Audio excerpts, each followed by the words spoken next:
అదండి జరిగింది. మీ నాన్నకు సారీ చెప్పి నేను వెళ్ళిపోతా, సరేనండి? బాయ్ అండి. వద్దు, ఆగండి. ఏంటండి?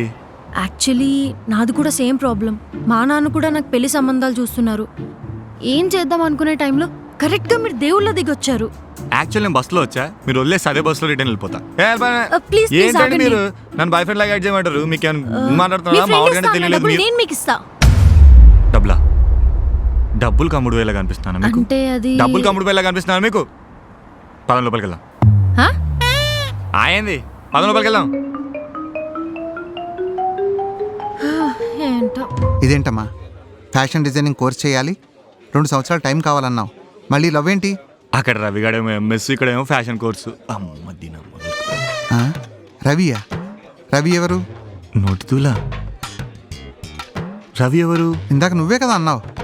నేనా? స్వీటీ, అంకుల్కి అంతా బాగానే ఉందా? వినిపిస్తుందా? అంకుల్ చికెన్ బంద్ చేయమని చెప్పినా కదా అంకుల్. స్వీటీ చెప్పినా కదా, బర్డ్ ఫ్లూ వస్తుంది బయట అంతా. నాకు బాగానే ఉంది.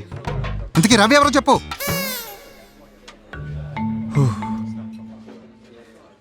రవి ఎవడైతే మనకెందుకు అంకుల్?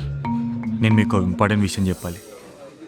చిన్నప్పటి నుంచి అమెరికా వెళ్ళి ఎంఎస్ చేయాలనేది నా డ్రీమ్ అంకుల్. అక్కడికి వెళ్ళి సెటిల్ అయ్యి స్వీటీని పెళ్లి చేసుకోవాలనేది నా లైఫ్ అంబిషన్ అంకుల్. సో మీరు నాకు 2 years టైం ఇస్తే నేను తను వచ్చి పెళ్లి చేసుకుంటాను అంకుల్, ప్లీజ్. నీ పేరేంటి?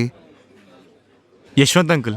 తను ముద్దుగా యశు అని పిలుస్తూ ఉంటుంది. నీ ముద్దు పేరు కాదు, నీ పూర్తి పేరేంటి?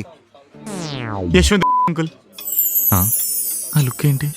సిగ్గుపడుతున్నాడేంటి? ఆ నవ్వేంటయ్యా? మా వాళ్ళైతే నాకు ఓకేనయ్యా.